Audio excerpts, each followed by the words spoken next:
talking about it. A man accused of murder in Minnesota is back on the run. He was mistakenly released from jail 1 week ago. Now a woman who is accused of helping to keep him hidden has been arrested. Meanwhile, the victim's family says this feels like a nightmare all over again. I shouldn't have to go through this twice. You know, it's just like it's hit me double time. Sharita Catchings says the release of the man accused of murdering her son, Dontavius Catchings, isn't just a mistake by the Marion County Sheriff's Office. It's life-changing for her family. The 29-year-old and father of two was shot and killed outside of this Minneapolis church during a funeral in 2021. Mason was arrested in Indianapolis on September 11th, less than 48 hours later. He was released on a clerical error. 2 Marion County civilian clerks were fired. We have 4 layers that they go through that should not have had happen. 2 of these people blatantly had this occur. They're paid less than $20 an hour to do work and evaluate documents that are originally put together by lawyers and judges in court. So it's a difficult job. Technically, I couldn't afford to fire the 2 people I did because we don't have another replacement. But I also could not afford to have people who would release somebody on murder charged to the street. Sheriff Carrie Forrestal believes Minneapolis murder suspect and Kevin Mason is still in the Indianapolis area. He says officers from surrounding agencies have been following his girlfriend, who picked him up from the jail 7 days ago. She was arrested yesterday and charged with assisting a criminal. The sheriff says the community wasn't notified of the incident since they were tracking Mason's girlfriend at the time and didn't want to alert her. The Winona man accused of killing his ex-partner, Madeline Kingsbury, will not be appearing in court tomorrow on charges of second-degree murder in her death. According to the Winona County District Court, Adam Fravel's omnibus hearing has been moved to Friday, October 13th at 2 p.m. We spoke with the Minnesota State Court Administrator's Office earlier today and are being told the change was made because the judge has a time conflict tomorrow. The hearing has already been rescheduled one other time. Fravel was originally due in court on July 20th before a request for the hearing to be held tomorrow by his attorneys was agreed to by both parties. During that delay, the defense said it wanted additional time to review new evidence being introduced in the case. As a reminder, an omnibus hearing is held if the defendant has not pled guilty to a felony or gross misdemeanor. The appearance allows the court to consider issues related to evidence and procedure. New tonight, we're learning Minnesota has its first director of the Office of Cannabis Management. Beginning on October 2nd, Governor Tim Walz announced Erin Dupree be responsible for building the new state agency, and the governor's office says she'll play a key leadership role in establishing and regulating the new adult use cannabis market in the state. In a statement, Walz said, quote, Dupree is a proven and effective leader who will be successful in standing up Minnesota's new adult use cannabis market and helping Minnesotans succeed in the industry, end quote. On May 30th, Governor Walz signed legislation making Minnesota the 23rd state to legalize adult use cannabis. The Mower County Jail is facing a critical shortage of correctional officers. Last Tuesday, the county approved a program to increase new hires and keep current officers. KIMT News 3's Max Haslow spoke with county officials about this effort. He joins us live now from the Mower County Justice Department in Austin. Max. Well, Jess and Tyler, the Moore County Jail has had to drop to as low as half its preferred staffing recently, and with this strain it puts on the officers currently employed, the county knows it has to bring in some reinforcements. Now, all 3 of the programs brought forth by the county do involve bonuses. Now, there is a one-time retention bonus for officers that are already employed. There's a hiring bonus for new officers that is being paid out in chunks, and a recruitment bonus for officers who help bring a new employee onto the payroll. Now, the county's human resource director tells me that the jail has had to function for a while without these extra people, and though they have been able to protect the safety of the inmates while also doing all of their jobs properly, it has put quite the strain on the officers involved.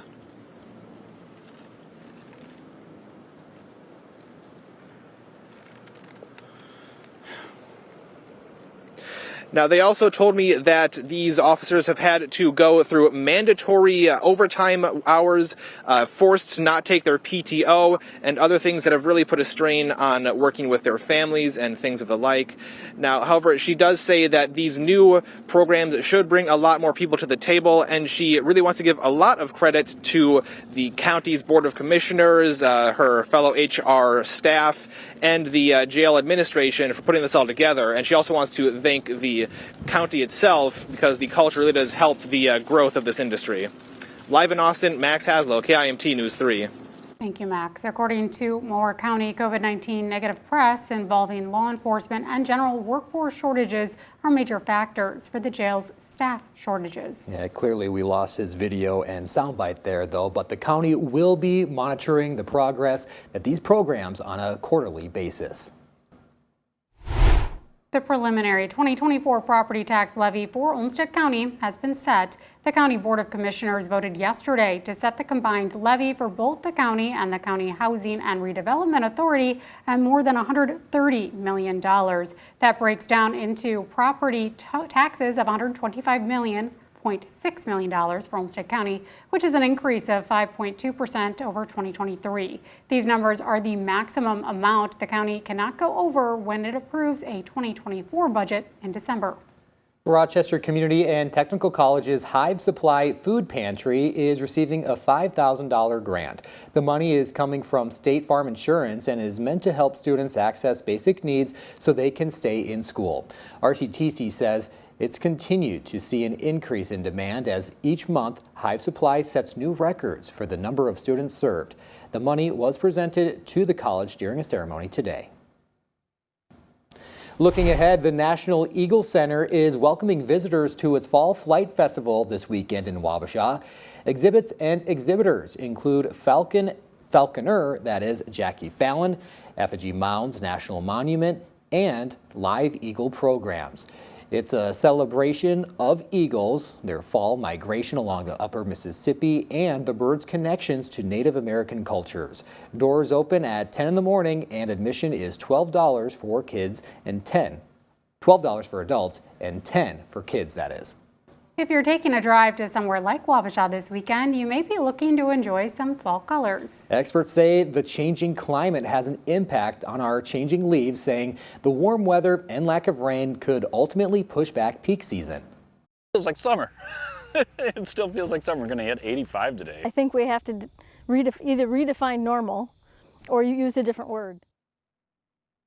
Climatologist Pete Boulay says our climate is having an opposite effect on trees, saying that fall color might be delayed for some trees this fall since we haven't had cold temperatures. And some trees are driven by temperature to change color. As for peak color, the DNR says right now all signs point towards October 19th, which is the weekend of Minnesota Educators Academy in the state of Minnesota, which would lead to a very busy weekend at places like Afton Park. It was blue color for a week only, and it should be a month. You're going to see some color, but not all leaves are going to change at once. Boulay says since the beginning of April, we're down about 11 inches of rain. He says even with potential storms this weekend, it would take more than an inch of rain to put us where we should be this month alone.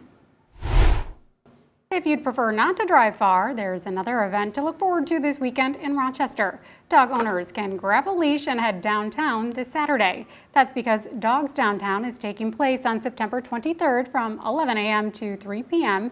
Organizers say the event will feature dog-friendly treats, an obstacle course, and caricature drawings, among many other activities. Paws and Claws Humane Society will be bringing pups ready to find their new home. KIMT News 3 is a proud sponsor of this event, and we look forward to seeing you there. Living and sharing, and that's what we do. Up next, come along for a Minneapolis bus tour sharing the sites important to Minnesota's Dakota people. How the tour is bringing the Native community's history alive for the public. Plus, if you could get delicious food at a discounted price, but your order is a surprise, would you do it? That's the premise of a new app called Too Good to Go. We'll explain how Minnesotans can get involved. Almost sounds too good to be true. And later, you don't want to miss this home tour. An Iowa school is now on the market, but inside the renovated building, it's like no other home across the state. So, how much will it cost to own a former school? The price tag may shock you. KIMT News 3 at 5. Your most watched local news with KIMT News 3's Tyler Yutzka and Jessica Bringy. Tracking storms with Storm Team 3 meteorologist Sarah Knox. This is KIMT News 3. More local news that is happening right now. We are coverage you can count on.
Animal lovers, listen up. Zollman Zoo will be closed to the public starting Monday. Of course, this in Byron, so crews can rebuild the walking paths. KIMT News 3's Maureen Dudley explains why the zoo is renovating their walkways.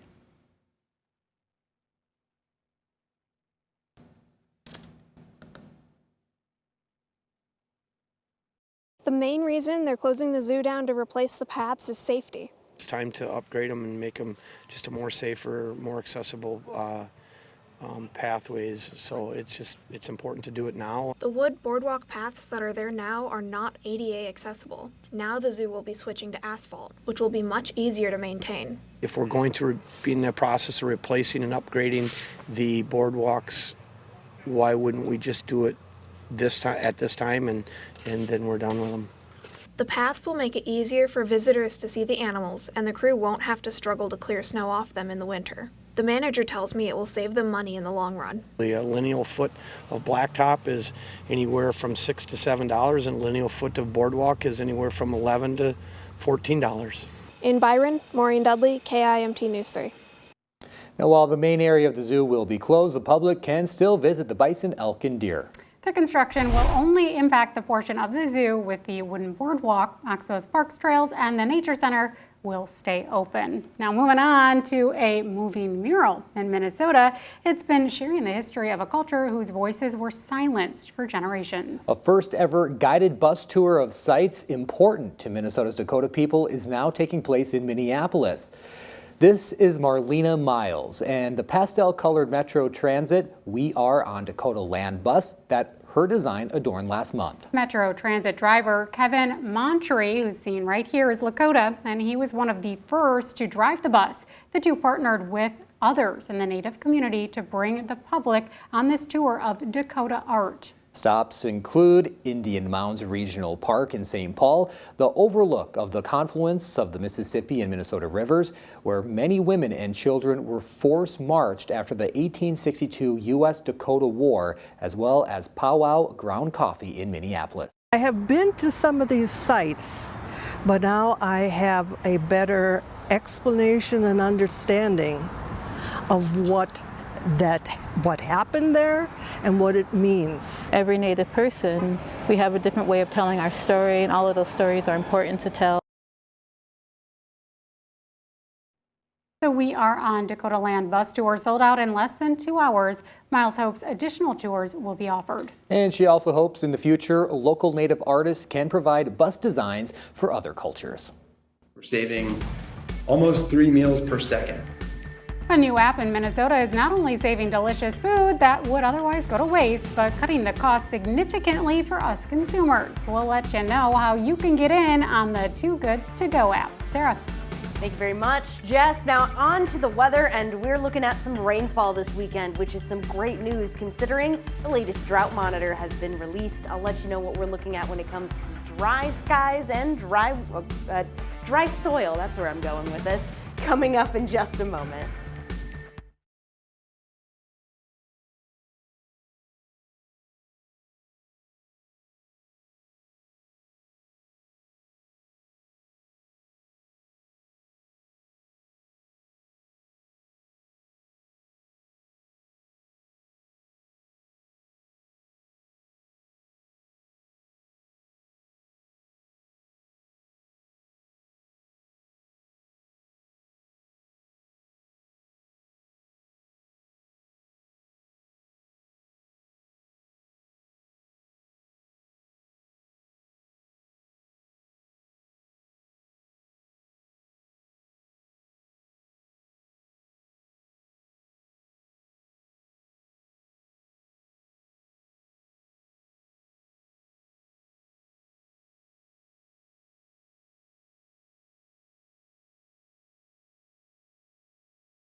We track storms to alert you first. Is KIMT Storm Team 3 weather coverage you can count on. Welcome back to KIMT News 3 at 5. Before we get a full check of our forecast, we're taking a look outside at Horace Austin State Park. So already we can see some of the early fall foliage. So if you take a look at your screen here, runners took advantage of the sunny weather as they jogged around the lake. Can't see them quite yet. There they go. And as you can see, there's some autumn leaves peeking through the green, even as we anticipate a slight delay of peak season. Sarah. Yeah, we do, but you know what? we're still seeing plenty of color across the area, not just from the sunshine that was here with us earlier today. Yes, this was around 11:15 in the morning in Rochester. But yeah, those trees, oh, I love the reds, the oranges that we're seeing now, and you won't know that it's only going to get more vibrant here as time moves forward. So let's move time forward. As we do here in Rochester, we can see the clouds, a lot of thin clouds higher up in the atmosphere, but then the thicker clouds started to make their way in from the east. And they're even on the dark side now too. Now some of those darker clouds actually do have moisture in them, and they are raining down in places like Winona, which is having an impact on temperatures. Currently 70 degrees there, but places like Rochester, Preston, Austin, sitting at 79 degrees. We're still in the 80s in Albert Lee, Owatonna, Dodge Center. Mostly 70s across North Iowa with the 77 in Mason City. Comfortable temperatures, no doubt, but well above the norm for where they should be this time of the year. Now, we've been well above that average for quite a few days, but as we get into the weekend, that's going to flip-flop. Before we talk about it, though, the next few hours promise cloudy conditions, but generally rain chances remain quite low for the majority of us. We do have a few chances for rain here or there, and I'll point out those spots right now. Satellite and radar kind of picking up on that activity a little further on to the northeast. I'm going to zoom in so we can take a peek. Some of these spots showing just a few sprinkles. In fact, Rochester, that grayer cloud that's beginning to move in might drop a sprinkle or two. We're not talking a downpour or anything like that, but still could impact the evening commute by just a smidge. A lot of that will be moving out over the course of the next couple hours, and I'm going to push time all the way to around 10 p.m. tonight, where a lot of the leftover cloud cover, we could still see plenty of the thinner clouds. I think Sky Tracker's not showing as much cloud cover as we'll have around this time, but it does show the trend that things will be starting to spread out. Now, as we go through the rest of today, those rain chances remain low. Same with our Friday. Despite Friday being an even cloudier day, Saturday and Sunday welcome back the highest chances for rain, which again, great news because it'll help when it comes to this current drought. The latest drought monitor showing the exceptional there in the maroon, getting much bigger, much longer, not what we want to see. But here on the 7-day forecast where the weekend is always in view, that rain, we certainly want to see it. Temperatures will drop below average on Sunday before leveling out coming into the next work week. Tyler and Jess. All right, thank you, Sarah. Well, we all know going to the grocery store is getting more expensive. But now there's a way to cut costs and cut back on food waste in Minnesota. Always comes to a point where you have to throw stuff away, and that hurts. We have this vision of a planet with no food waste. It's going to take a lot of work to get there. When you get home, you don't know what's in there, but this lucky person is going to get 2 delicious cupcakes. We got a cookies and cream and a Sweet Jane cupcake. Now, to explain what this is all about, it's thanks to a new Twin Cities app called Too Good To Go. So it connects consumers with not perfect, but perfectly good food that might end up in the trash otherwise. In Minneapolis, you'll find more than 50 vendors ready to offer surprise bags of unsold goodies for a third of its retail price. Now, yesterday we just heard from one of the pastry chefs at Butterton in Minneapolis. They had a special which included 2 cupcakes, a cinnamon roll, and coffee cake for $6. The business is already catering to a high number of customers in an effort to serve even more of these customers in that area. And this is a pretty exciting idea. Yeah, it's awesome. Now, I did check, only available in the Twin Cities, not here in Rochester just yet, but hopefully soon.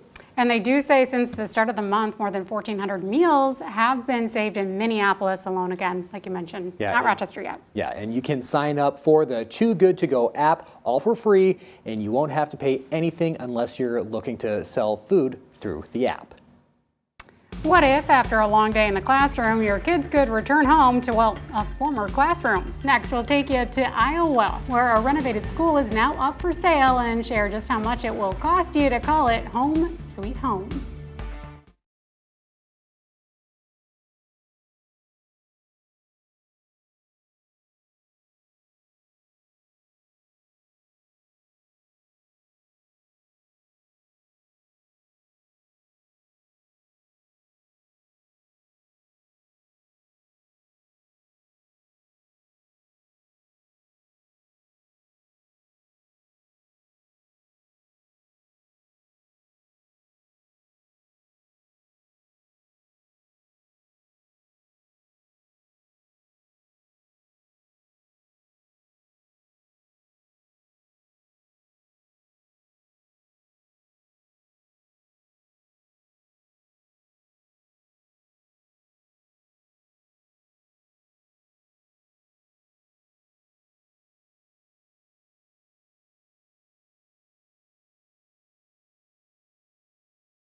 for many kids, school can be a home away from home, but would you shell out more than $1 million to actually live in a remodeled district building? So in Iowa, this rural Nevada home boasts 4 bedrooms and 6 bathrooms over 27,000 square feet. But as you can clearly see, this was originally built for more than just one family. Maybe one of the most unique homes currently on the market. This rural Nevada home boasts 4 bedrooms, 6 bathrooms, and more than 27,000 square feet. But as you can see, it was not always a home. This is what the old Milford School looked like before Dean and Diane Jensen bought it in 2006. They spent about 6 years doing the renovation and restoration of the building, and they moved in 2012. This house is special to Luke Jensen, not just because he has the listing, because it is his parents' home. So he easily describes the painstaking work done to keep as much of the original school as possible. Preserved a lot of the wood floors. We're able to replane them and put them back down, and any masonry that was available. You'll see a lot of exposed brick throughout. Features that are obvious on the main floor. That includes a lounge area, a ballroom, a catering kitchen, a few bedroom suites for guests, and a game room. When you go up the stairs to the private residence, the first thing you will notice is this water feature. The private residence also includes a spectacular kitchen, good-sized library, and 3 bedrooms. The features of this amazing home do not end there. You're going to see 16-foot ceilings. You're going to see big expanses of glass. A lot of these window openings were cut open to enlarge and create more natural sunlight. And just the scale, space, quality of finish, pretty amazing. There are some shop areas in the basement, a large garage, and some spectacular views. The former Milford School can be yours for $1.75 million. Pretty interesting, though. Extremely interesting. Now, the Jensens say that house is up for sale now because they're looking to downsize. That house also features a ballroom, bedroom suites for guests, and a game room. Then the top floor is a private residence that boasts a water feature, as we saw, a library, and a spacious kitchen. I do have beef with that library. I feel like it's way too small. Yeah, and especially like it used to have one, clearly, at some point, and then now it's just a wall. Yeah, it could have gone a little bit bigger. That is all I'm saying. Yeah, but also really interesting, though, too. Very interesting. Really cool. All right, let's take a live look over downtown Rochester. Storm Team 3 meteorologist Sarah Knox is going to be back with another check of our forecast.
Welcome back, everyone. Here is a look at that 7-day forecast where the weekend is always in view. And yes, we are still tracking plenty of rainfall for Saturday and Sunday, even the possibility for some severe weather Saturday evening into Sunday morning. So a lot to watch out for.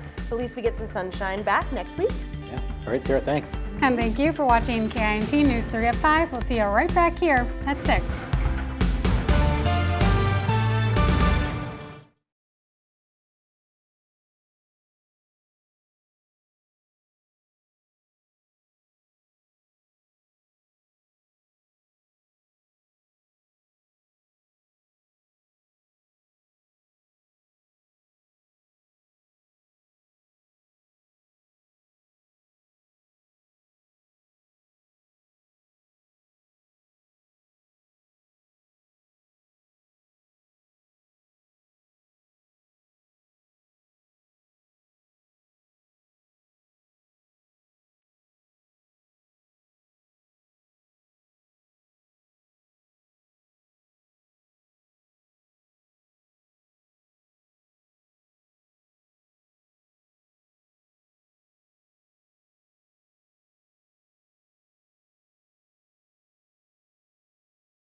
Olmsted County's Zollman Zoo will be closed to the public starting Monday, so crews can rebuild the walking paths. KIMT News 3's Maureen Dudley explains why the zoo is renovating those walkways. The main reason they're closing the zoo down to replace the paths is safety. It's time to upgrade them and make them just a more safer, more accessible pathways. So it's important to do it now. The wood boardwalk paths that are there now are not ADA accessible. Now the zoo will be switching to asphalt, which will be much easier to maintain. If we're going to be in the process of replacing and upgrading the boardwalks, why wouldn't we just do it at this time and then we're done with them? The paths will make it easier for visitors to see the animals, and the crew won't have to struggle to clear snow off them in the winter. The manager tells me it will save them money in the long run. The lineal foot of blacktop is anywhere from $6 to $7, and lineal foot of boardwalk is anywhere from $11 to $14. In Byron, Maureen Dudley, KIMT News 3. Now, while the main area of the zoo will be closed, you can still visit to see the bison, elk, and deer. The construction will only impact the portion of the zoo with the wooden boardwalk. Oxbow's Park, Trails, and the Nature Center will remain open.